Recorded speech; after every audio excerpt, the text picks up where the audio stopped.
Well, hello, gentlemen. I am joined today by Doug Johnson. If you aren't familiar with him, he is the husband of Abby Johnson, the well known pro life speaker and author. And now, recently, she had a film produced about her book called Unplanned. You may have heard of it. It's really taking off in cinemas all over the country. So check it out, Unplanned. But thanks so much for being with us, Doug. Oh, hey, glad to be here. It's a lot of fun. Things are pretty busy right now with the movie and book and all kinds of good stuff. So, Yeah, so can you just do you need to start over? just don't want to interrupt. Yeah, no, it's fine. Okay, Y'all don't do cool. anything. Just go make faces somewhere else. We'll take care of that later. Sorry, you want to come say hi to a complete stranger? Hi. Hey, how you doing? All right, y'all go figure it out. I'll be in there in just a little bit. Snack time's over. Okay. Sorry. No, that's great. I have a nanny most days, but she had to go to Dallas to do some interviews for school stuff. So, okay, you're good. You got everything you need. Okay. Bye, Jude. You're gonna be locked in there. Okay. All right. Where were we? No, so that's actually a great segue. So just Okay. tell us a little bit about your family.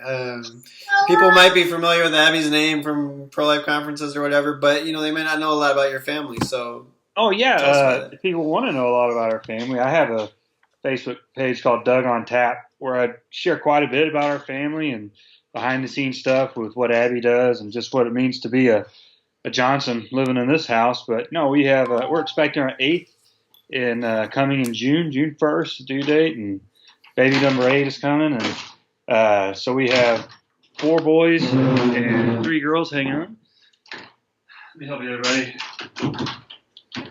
Okay.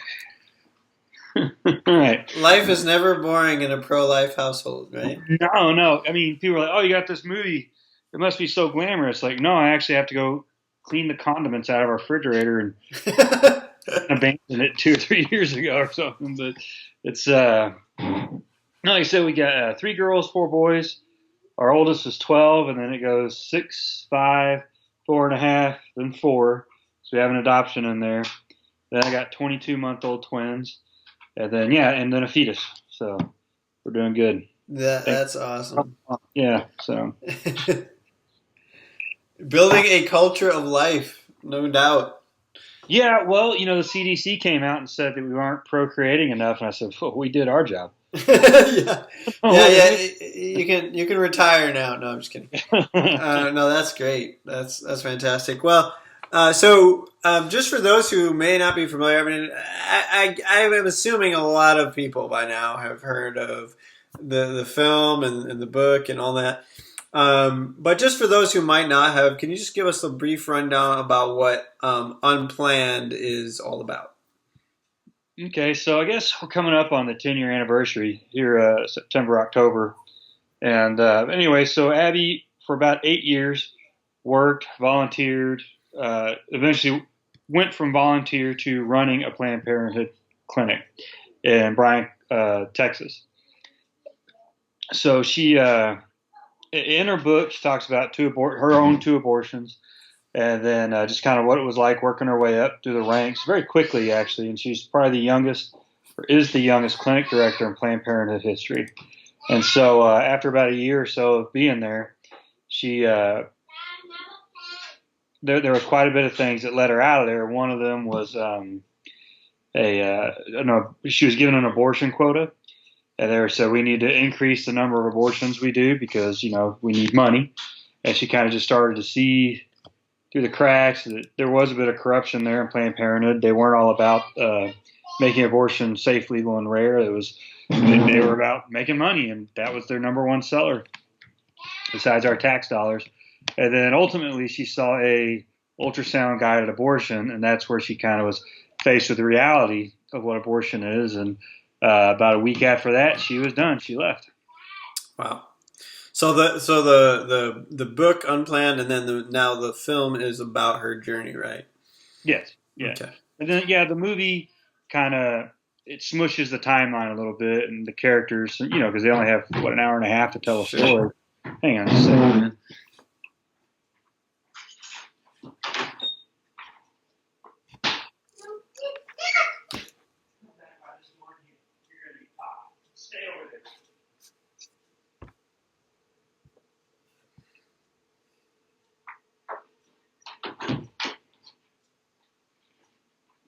All right. A lot of banging going on. Just had to get them their things. Okay. So, yeah. So, like I said, the movie ultimately just kind of it'll start kind of when Abby starts at college at Texas A&M, and then it'll go all the way to the end when she left. Whereas the book covers more, definitely goes into more detail as always, but the movie covers heavy ground and some extra stories like from my blog, from her second book, The Walls Are Talking.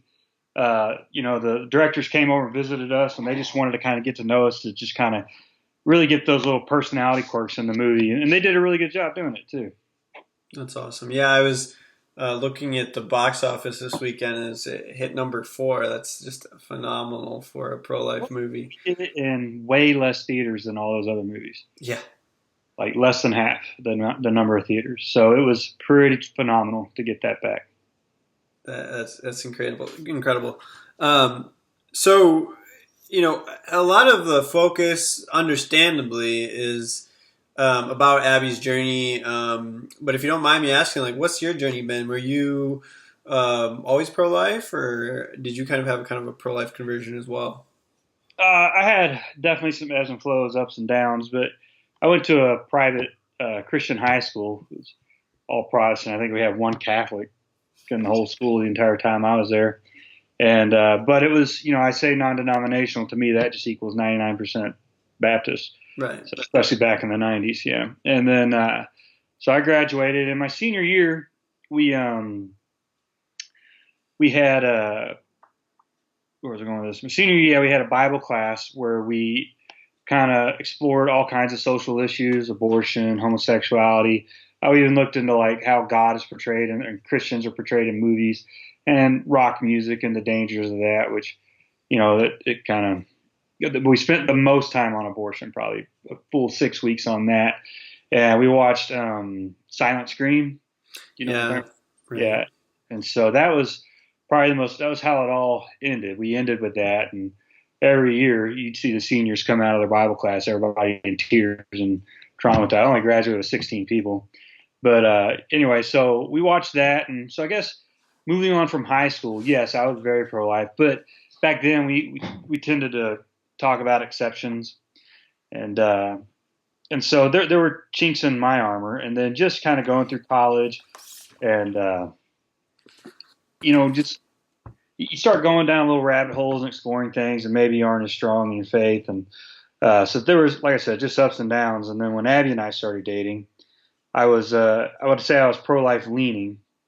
But by the time we were dating, we were definitely past the point of deal breakers. So she could have done whatever.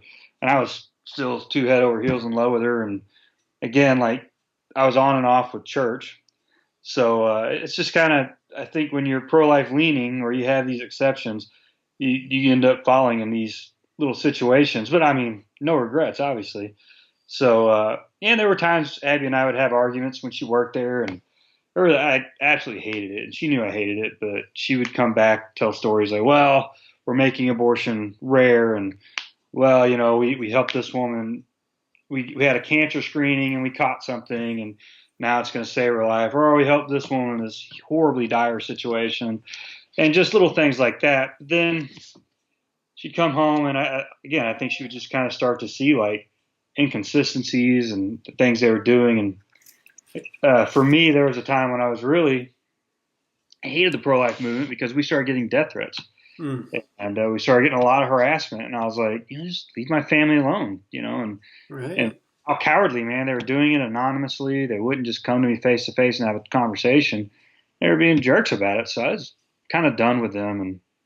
But in the back of my head, I always knew like this isn't right. There's no way I can defend this. If life begins at conception, then what are we doing here? Right. Yeah. I mean, it's just the truth. You can't get around it. Right.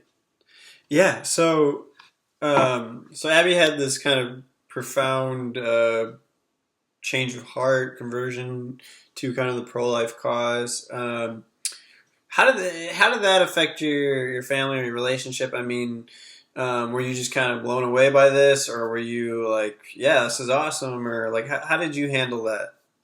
I think I saw it coming. When she went to that meeting where she was told, "Oh, we need to up our abortion numbers," that was kind of when I think the cracks started to form. And her, she was always passionate and proud of what she did, and she really waved the biggest flag, and she really thought she was making a difference in the lives of other women. And then, that meeting and the conversations that started happening after that really kind of started to, I don't know, change her perspective on things. And then there was just little moments that really kind of started to change her. And so she'd come home and I guess just kind of think out loud with me. And I had to be pretty good about never doing the "I told you so," or, just kind of being a sounding board, like, well, what is that? How do you feel about that? Well, where do you go from there? And there were times and she would actually start to say, well, maybe I don't see the rest of my career with Planned Parenthood, because she thought she was going to be there for life, and she was starting to really question that. And part of me was excited, part of me was nervous, because I was like, well, I thought we made our plans to do this, and our financial future and our future of our family kind of was wrapped up in this quite a bit. So what does that mean for all of us? And but the day she left, I remember she called me. It's a little different in the movie, but that she came home and told me about it. But the day she left, she called me. I could tell she'd been crying.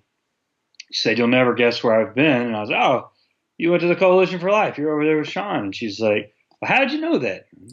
It was time. I just kind of felt it was coming, because with the ultrasound guided abortion, I mean, she was really really reeling from that. I mean, like, she had her ups and downs then too. Just, do I play the good soldier? Am I changed? Do I still believe in abortion? Do I have to leave? She didn't know what to do with it. Yeah. And, I mean, it's a lot. It's not overnight. Conversion doesn't happen overnight, and there's a roller coaster of emotions. You really just can't put in a book or a movie or anything like that. It's hard to really describe. Oh yeah, I can Yeah. imagine. I can imagine. Yeah. So, did you guys start getting pushback from? I mean, you said you got death threats from the pro-life movement, which is horrible. But did you get pushback from the other side? I mean, did Planned Parenthood threaten Oh, to sue you yeah. guys, or? They've tried to go and be like, "Oh, Addie's lying." I think Planned Parenthood started out saying, "Well, we didn't do abortions that day," and then they kind of, "Oh, we did do abortions that day, but we didn't have any that were, we didn't have the 13-week fetus like she said," and then they put out this. They sent, it was Texas Monthly put out this big article, and Abby's about to put out her own article to just kind of put out that dumpster fire. And anyway, so they said, and here's the paperwork, and it's as if they just one day put together, like, they got on Excel, threw something together with some names and numbers on it, and sent it in with a signature on it that wasn't Abby's. The thing is, she was working that day, she was in charge, she was running the clinic. Her signature is on all those. Every time they did abortions, her signature was at the bottom of those while she was running the clinic. She was there every time. And so all of a sudden somebody else's signature is on it. And so it was just a lot. And they claimed that it came from the Texas Department of Health. Well, they wouldn't send any information like that to the media because of HIPAA laws. And so there's just a lot of little Oh yeah, yeah, consistency in their story. And, I think if you think about who's we're talking about, Planned Parenthood isn't exactly known for being, forthright and, honest, and they kind of get caught in a lot of little scams and scandals and whatnot. So I think it's pretty easy to just ignore them. yeah. So, I mean, I want to just read something here real quick. Okay. This is. You've probably seen this just because of your just kind of watching the media reaction, but this just blew me away. It's called a Prochoice review of a pro-life film, Unplanned. Yeah. And this young lady says this film will challenge you in a way that politically charged Facebook disputes never will. So this lady's a pro-choicer, pro-abortion person, and she feels pretty strongly about this, and she's like, I can't go see this film. I really don't want anything to do with that. I want to support a pro-life movie, So her friend begs her to come along and keep an open mind, and she's like, well, if I'm really firm in my belief, then nothing that they have in this film can really change my mind, right? So I'll go to it and see it with an open mind. And then she says, Unplanned was a bloody, emotional, spiritual roller coaster. Um, she talks about how I was moved to tears several times during the film and actually appreciated the way the workers of Planned Parenthood were portrayed. And she really talks about how the Planned Parenthood workers really believed in what they were doing. They thought they were helping women, including Abby. Mm-hmm. But she said, by the end of the film, I was completely distraught, questioning everything I had ever believed about abortion and what it really was. I was hungry for more information. I went to Google. I talked with friends. I prayed. So this woman just, I mean, she was just blown away by this movie and was just completely like set in her ways, beyond the point of questioning. And yet, when she went to see this film, she's now questioning everything, and it really is that powerful. So, if anyone's watching this and they haven't seen it, go see it. I think that was the Central Florida one, wasn't yes, it? Yes, yes. I know the guy that invited her. I met him for the first time at the DC Walk for Life, and I actually through him reached out to the young lady that wrote that, and so she has a tremendous story of her own. I'll let her share that one day if she wants to. But no, she's a very nice young lady. We talked a little bit. I was like, if you have any questions, anything you want to talk about, I was there, so whatever you want to do, and she's open to that. I think she's still kind of going through it in her head, though. Yeah. That's wonderful, though. But what I was going to ask you is, though, I worked in the pro-life movement for 3 years for a statewide pro-life organization, and I just really got a sense of how things are working on the ground level, but you just felt so much resistance. Like, just people just didn't want to talk about it. There was just, and it was an uphill battle the whole way. But with a movie like this, and just people like Lila Rose just doing interviews all over the place. And do you really feel like the tide is starting to turn a little bit? Like, there's people are waking up to the reality of what abortion is. They're kind of starting to see beyond the neat and tidy, friendly rhetoric that organizations like Planned Parenthood put out, and they're starting to just get a glimpse of what abortion, how really horrific and tragic it is.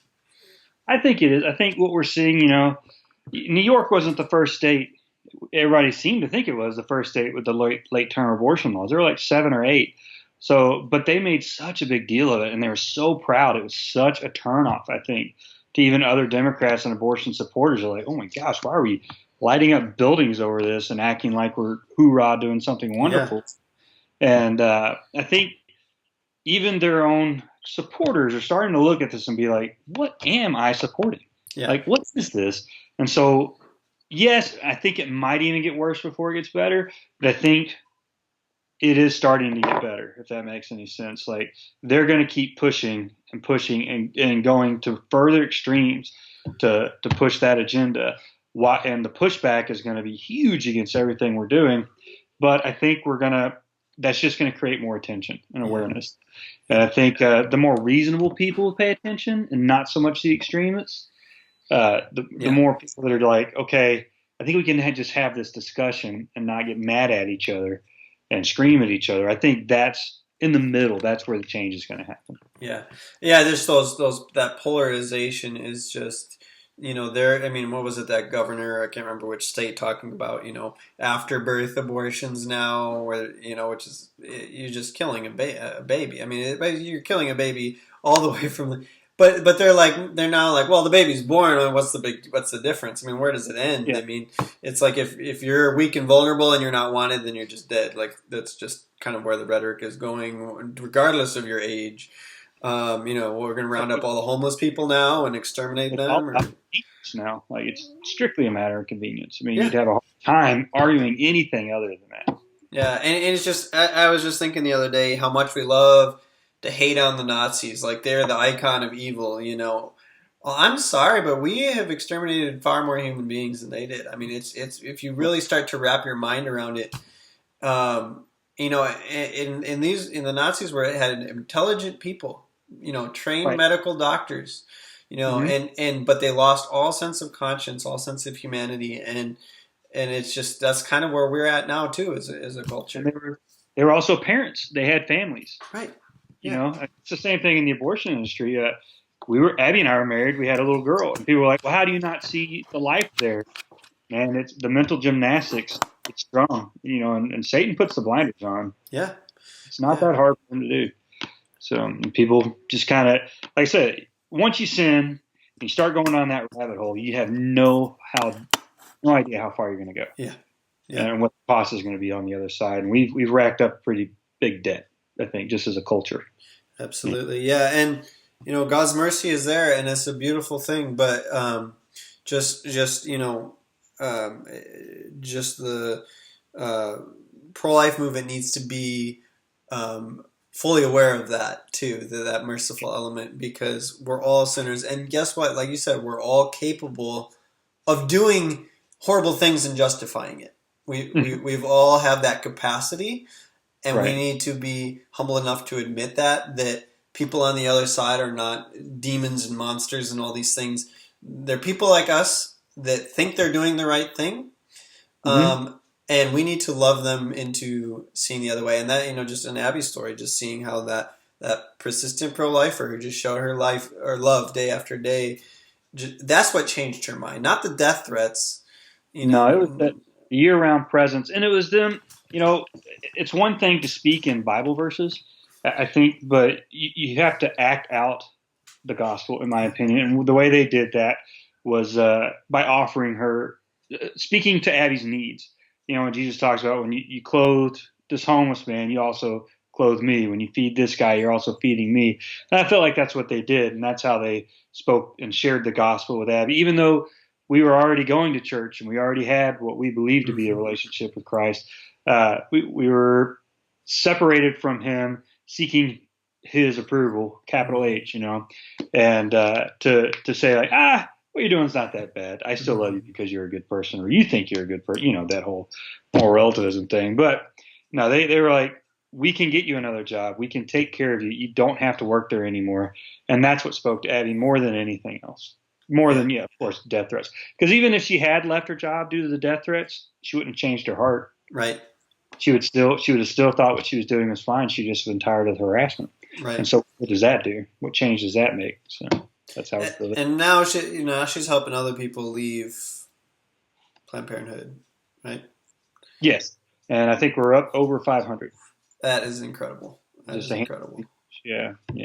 She thought, oh, and then there were none. Is the name of her ministry. Definitely, everybody should look that up. But she thought, I'll get maybe 10 or 12 people a year that want to leave. Then the first year, she had 60 something, and it just keeps getting bigger and bigger after like 4 or 5 years, however long she's been doing it. And now we're up to 500 already, and hit 500 right about the time the movie was coming out. And then I'm sure she's over it by now. And we're expecting a big influx, I think, of people that want to leave their job and really, like, again, just speaking to their needs and taking care of them, and then we'll handle the rest later. Healing has to come, and really got to take care of each other. So it's to help each other through the problem, not just remove the problem. Come out better on the other end. Yeah. Well, that's incredible. Well, congratulations on the film. So I assume Tom Cruise or Arnold Schwarzenegger played you, or just kidding. Just kidding. Now the guy that played me, he did a tremendous job. We've actually become good friends since then. We text every so often, and his baby's in the movie in the crib, and his wife makes a cameo behind him in a scene, and that whole process, it was so like family oriented. They let everybody have their family members and people and friends and stuff make little appearances in the film. So a lot of people got to go to the movie and be like, oh, there I am. And so it was so much fun for everybody. And I hear that there's a priest from my state, Oklahoma, who said mass every day while the film was being produced. Yes. Yeah. How did that come about? So the two directors, writers and directors, they're both Catholic, but they called everyone they could prayer warriors. They're like, we want a priest, we want pastors, we want traveling, what do you call it? You go on a missionaries, like anything they could get. And they probably had a team of about 15 people. They're really just to constantly pray with the actors, people doing the hair. They had to pray with them sometimes. The scene where Ashley is, or Abby, I guess, but the actress Ashley is doing the medication abortion, and she's having a real hard time, and it looks like she's going to bleed out, and it's quite gruesome in a sense, with the way that was done. Anyway, there's a picture from behind the scenes of so they built a room inside a warehouse, and so they're all surrounding the outsides of the walls, touching the walls, praying over the scene while she's filming it, and it was horrific for Ashley. I mean, she legit threw up. I mean, the emotions came, stomach ache came. Jesus just gave it to her. She was like, "Okay, if you're gonna do this, we're gonna make it real," and it was very real, very real. Wow. So again, it's that movie's touched. It's definitely prayed over and anointed. So it was fun and eye opening and really just very moving to be there and see that personally. 2 days. That's amazing. Yeah. Well, again, I would encourage anyone who's watching this, just go check it out in the theaters. Unplanned. There's a book that goes with it. It goes into more detail, but you got to see the film. Thanks so much, Doug. This has been fantastic. I got to ask though, who's on your shirt? That's Padre Pio. Oh, that's a great shirt. I like it. A local artist here, John Durant. Y'all go look him up. Durant Designs or something like that, I think. And he has all kinds of cool stuff. He's got this one and one of Our Lady as far as shirts go. But he's done renderings like this of all the saints, as many saints as he can. And I met him at a men's retreat or something like that. And I just got to talking to him and said, I'm going to have to buy that shirt because I love Padre Pio too. He's heard about that guy more. I'm like, wow, a person like that existed. Yeah. Right. Yeah. If only Abby could buy it locate. That would be so much easier on us right now. Oh, yeah. Imagine. You got to go through all the motions as one person. Yeah. That's but yeah, thanks so much. And remind us again where we can follow your writing or sharing. I have a blog and a Facebook page. Every day I post on my Facebook page, and it's called Doug on Tap. And then same name for the blog and Twitter. And I try to stay on there as much as I can, even with all the kiddos, and really just about sharing what it's like being a stay-at-home dad with all these kids, and what the glamorous life looks like with all the diapers. And they're coated in gold, right? Gold, yes, absolutely. Glamorous gold diapers. Yes, and our pizza, comes with gold flakes on top. So it's everything's the big time here. Yeah. Well, thanks so much, Doug. This has been great. All right. Thank you, Sam.